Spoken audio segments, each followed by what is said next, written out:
Well, good morning, Friday morning, and we're finishing this week off with bearing burdens. So I want to finish off with Galatians 2 and 3. Again, today we looked yesterday at John and fulfilling the law of Christ of loving and bearing burdens. So, verse 2 and 3. Bear ye one another's burdens, and so fulfill the law of Christ. If a man think himself to be something when he is nothing, he deceiveth himself. So, as we look at this again, our jump point is verse number 1. Brethren, if a man be overtaken in a fault, you which are spiritual, restore such a one in a spirit of meekness, considering thyself, lest thou also be tempted. So again, someone's been overtaken in a fault, in a sin, the restoration process to take place. And we talked about that. But considering, being careful of oneself, lest you also be tempted to fall. And again, part of that temptation, and I think that would all root in pride. Oh, that would never happen to me. I would never do something like that. I can't believe they do something like that. How could they? I would never, right? Never and always means without exception. We need to be very careful of those, lest thou also be tempted. Now let's jump down to verse 3. If a man think himself to be something, and if one of us thinks ourselves to be something, okay, when he is nothing, meaning giving us the idea something, possess some sort of spiritual preeminence that would exempt us from the frailty of other people, right? Where we all have the possibility to sin. We sin. Even as a child of God, we can sin. We can have the wrong thought. We say the wrong things. We do the wrong things. Okay? It shouldn't be our desire for those things and so on. But the point is, we still sin. So the idea here is that there's an individual who thinks of themselves far superior above all those others that, well, I would never succumb to that. I would never place myself in a position to, you know, uh, fraud, may have commit fraud with money or whatever, or be immoral with another, whatever. You know, it's interesting as the Lord talks about these sort of things.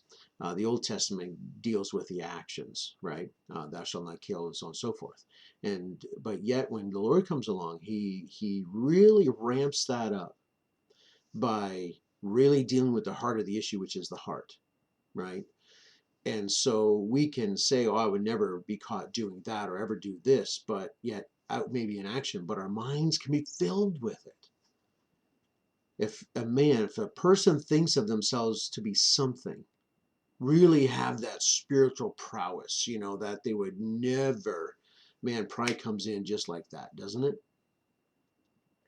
To have that spiritual loftiness when he is nothing. Now, not meaning worthless, not meaning that at all, but we are not better than another person. We're not better because we sin differently than they do, than they would, than they shouldn't have, right? We need to keep that in mind. Because we may not be tempted with that sin doesn't mean that we can't be tempted with something else that'll dishonor the Lord just as much, right? He deceiveth himself. The person who thinks of themselves to have this spiritual prowess and never fall into such horrible degrees of sin. It's interesting when you look at Proverbs 6 and Ezekiel 16, when the Lord talks about sins that he hates, it's usually first, if not second, pride, right? So we walk around with this spiritual arrogance and think, how could somebody, when pride fills our heart? He deceiveth himself. He is misguided. He's deluded, or she is deluded themselves. Oh, that we would never find ourselves in that place.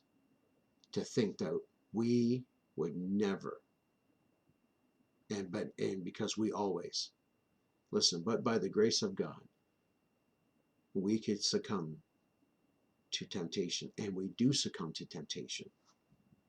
May not be as gross, as great as others, but listen, sin is all sin is sin before God. It needs to be confessed, repented, and be restored.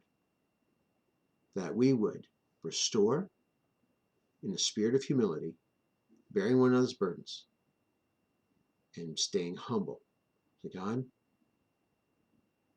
keep me from such temptation. Give me the strength to endure.